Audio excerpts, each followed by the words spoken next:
अभी तक ऐसा लग रहा है कि एक क्षमता है और वो क्षमता किसी के पास है तो वो हर क्षेत्र में 30 बार कहां हो जाएगा। अब आप मुझे 2 प्रश्नों के जवाब दीजिए। एक व्यक्ति आपके स्कूल में, अच्छा पहले ये बताइए कि आपके स्कूल में जो बच्चे मैथ में सबसे अच्छे थे, क्या वो जीवन में सबसे आगे हैं? सबसे आगे नहीं ही हैं, हो भी सकते हैं, हो भी सकते हैं, नहीं भी हो सकते हैं। और आपकी क्लास में जो बच्चे मैथ में सबसे फिसड्डी थे, वो क्या अनिवार्यता है जीवन में सबसे पीछे हैं? ये आगे भी हो सकते हैं, आगे भी हो सकते हैं। इसलिए कुछ फर्क नहीं पड़ता है, बहुत लोड नहीं लेना है। और इसी फिनोमेना को समझने के लिए हमें आगे बढ़ना पड़ता है, क्योंकि अगर इंटेलिजेंस से ही होता, नरेंद्र मोदी के बारे में क्या राय है, इंटेलिजेंट है या नहीं? आपकी राय में क्या है? खोल के बताओ।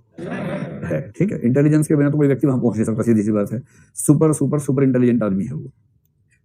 लेकिन अगर उनको सीसेट के एग्जाम में बिठाया जाए आपके साथ,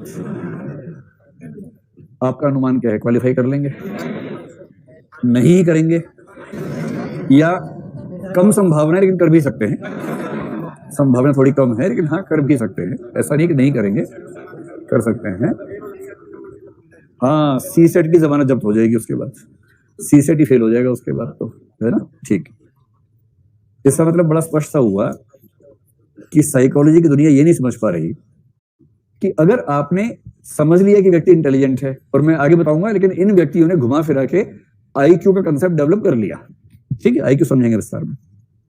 पर एक प्रश्न का जवाब नहीं मिल रहा था कि जिनका आईक्यू ऊंचा है वो भी कुछ क्षेत्रों में फेल हो जाते हैं, और जिनका आईक्यू नीचा है वो भी कुछ क्षेत्रों में सफल हो जाते हैं। इसकी व्याख्या कैसे करें? अब तक तो कोशिश किया थी कि एक चीज मिल जाए जिससे हर चीज की व्याख्या हो जाए। आईक्यू ऊंचा, जो काम किया अच्छा किया। अब जो मैथ में अच्छा है, म्यूजिक में उसका हाथ तंग है, जो म्यूजिक में खराब है उसका भाषा में हाथ अच्छा है। कैसे इसकी व्याख्या करें? इस समस्या के समाधान के लिए जो दूसरा व्यक्ति सबसे महत्वपूर्ण हुआ, ये बात 1927 की है, जब एक व्यक्ति Charles Spearman, CHARLES, Charles Spearman, SPEARMAN, Charles Spearman, इस व्यक्ति ने कहा कि भाई ये सिंगल फैक्टर अप्रोच से काम नहीं चलेगा। और उसने कहा सच बताऊं तो इंटेलिजेंस 2 फैक्टर से बनती है। हमारे भीतर 2 चीजें होती हैं, और वो 2 चीजें क्या होती हैं, 2 फैक्टर्स क्या क्या होते हैं? ये 2 हिस्से चार्ल्स स्पीयरमैन के हिस्से नहीं है, ये 2 फैक्टर्स के हिस्से हैं, ठीक है, कंफ्यूजन ना हो जाए कहीं। आप कहें चार्ल्स स्पीयरमैन के 2 हिस्से थे, एक चार्ल्स और एक स्पीयरमैन, ठीक है। तो जो 2 फैक्टर्स हैं, ये 2 फैक्टर्स कौन कौन से हैं? तो उसने कहा कि एक होता है जी फैक्टर, जी, और एक होता है एस फैक्टर। जी फैक्टर और एस फैक्टर। जी फैक्टर तो एक है, एस फैक्टर बहुत सारे हो सकते हैं। उसने कहा कि जी फैक्टर का मतलब है इंटेलिजेंस का वो बेसिक हिस्सा जो बेसिक ऑपरेशंस के काम आता है, मूलभूत बुद्धिमत्ता कह लीजिए, जनरल, जिसे बनता है जनरल, सामान्य बुद्धिमत्ता या मूलभूत बुद्धिमत्ता, जो बेसिक है।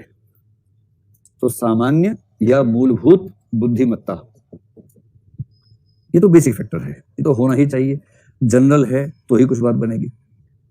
फिर वो कह रहे हैं कि उसके बाद एक एस फैक्टर होता है, इसका मतलब स्पेसिफिक, विशेषीकृत। और विशेषीकृत फैक्टर जो होता है वो अलग अलग व्यक्तियों में अलग अलग हो सकता है। और क्या होता है कि जी फैक्टर कितना है, प्लस एस फैक्टर में से एक्स है या वाई है, जेड है, ए है, बी है, सी है, डी है, उसकी इंटरेक्शन से, कॉम्बिनेशन से व्यक्ति की बुद्धिमत्ता तय होती है। इसका मतलब जैसे किसी के पास जी फैक्टर बहुत सारा है और इनमें से उसके पास बी और डी बहुत ज्यादा मात्रा में है, बाकी कम है, तो ये व्यक्ति कौन से क्षेत्र में काम ठीक से करेगा? बी और डी क्षमताओं वाले क्षेत्रों में अच्छा काम करेगा, क्योंकि बेसिक इंटेलिजेंस तो थी ही, और इन 2 क्षेत्रों में काम आने वाली स्पेसिफिक इंटेलिजेंस भी इसके पास ज्यादा है। ये धारणा मनोविज्ञान में लगभग 60 साल तक चलती रही। इसी बीच में भारत आजाद भी हो गया। वैसे ही बोला, कोई मतलब नहीं इस बात का, कहीं आप सोचे कि अच्छा इससे क्या लिंक है, ऐसे ही बोल दिया, वैसे मजाक के लिए बोल दिया। तो 1927 से 1980 के दशक तक ये धारणा चलती रही कि इंटेलिजेंस 2 चीजों से मिलकर बनी है। और तब 1987 में एक व्यक्ति आया, उसने कहा कि ना, ये सब बेकार की बातें हैं, अब आप चिंता ना करें क्योंकि मैं आ गया हूं, अब मैं सही बात आपको बताने वाला हूं। 1980 के दशक में व्यक्ति आया और इसी की धारणा पर मेरे ख्याल से मध्य प्रदेश BCS ने सवाल पूछा अगर मैं ठीक याद करूं तो मध्य प्रदेश में ही पूछा गया था, जहां के लोग यहाँ सबसे ज्यादा होते जा रहे हैं आजकल। आज भी हैं? हाथ खड़ा करो एमपी वाले। हाँ भाई, आज कम हो गए, दबाव में आ रहे। ठीक है, पीछे ज्यादा है। अच्छा, इस व्यक्ति का नाम है Howard Gardner, HOWARD, Howard, GARDNER, Gardner. जैसे हमारे नहीं होता किसी का सरनेम माली होता है, तो वैसे वहां गार्डनर होता है। बस ये कि हमारे यहाँ उसको जाति व्यवस्था मान लेते हैं, वहां जाति व्यवस्था नहीं है। वरना वहां क्या, जैसे बहुत सारे ऐसे शब्द है ना, कई लोगों के सरनेम में आपको मिलेंगे ऐसे, जैसे बताइए, ब्लैक स्मिथ है ना, गोल्ड स्मिथ है, ऐसे बहुत मिलेंगे। तो लुहार, सोनार, वही सब तो हुआ। और क्या होता है? जस्टिन बीबर है कि बार्बर है? बीबर है। हाँ, अंतर सिर्फ इतना है कि वहां वो शब्द जाति सूचक नहीं है, केवल व्यवसाय सूचक है, और यहाँ वो शब्द साथ में जाति सूचक भी है। जैसे स्पीयरमैन ही है। स्पीयरमैन का मतलब क्या होता है? जो शिकार करने वाला आदमी हथियार लेके घूम रहा है। पर हमारे यहाँ जाति बीच में आ जाती है, और जाति वो है जो जाति नहीं है। Howard Gardner. ठीक, किसका किससे? नहीं, मैंने ये थोड़ा ना सबका व्यवसाय संबंध है, मैंने ऐसा थोड़ा ना कहा कि हर सरनेम व्यवसायी का ही सरनेम होता है। कुछ सरनेम्स के बारे में ऐसी बात कहते हैं। अब ये थोड़ा ना क्रो कौवा खाते थे इसलिए इनका नाम क्रो पड़ गया, Martin crow. Multiple factor theory क्या है? इसने स्पीयरमैन की थियरी को थोड़ा सा और आगे बढ़ा के एक नई बात कही। स्पीयरमैन क्या बोल रहा था कि एक बेसिक है, बाकी एक्स्ट्रा है, स्पेसिफिक है, उनको मिलाने से बात बनती है। इसने क्या किया, ऐसे हजारों व्यक्तियों का अध्ययन किया जो बहुत शानदार बुद्धिमान लोग थे, अलग अलग फील्ड के थे, उन पर स्टडीज की, और रिसर्च करने के बाद जो निष्कर्ष निकाला, ये बात 1980 के दशक की बात है, 1980s, आपके नोट्स में एग्जैक्ट वर्ष लिखा होगा, 83 87 की बात है। और इसने निष्कर्ष निकाला कि इंटेलिजेंस एक वचन की चीज नहीं है, वी हैव मल्टीपल इंटेलिजेंसेस। बहुत प्रकार की बुद्धिमत्ताएं होती हैं, बहुत प्रकार की बुद्धिमत्ताएं, इंटेलिजेंसेस होती हैं। इस धारणा का नाम ध्यान रखिएगा, मल्टीपल थियरी ऑफ इंटेलिजेंस है। और यही मध्य प्रदेश में पूछा गया कि मल्टीपल थियरी ऑफ इंटेलिजेंस क्या है, उसमें किस किस प्रकार की बुद्धिमत्ता को माना गया है, क्योंकि इसी धारणा में से इमोशनल इंटेलिजेंस बाहर निकली बाद में चलकर।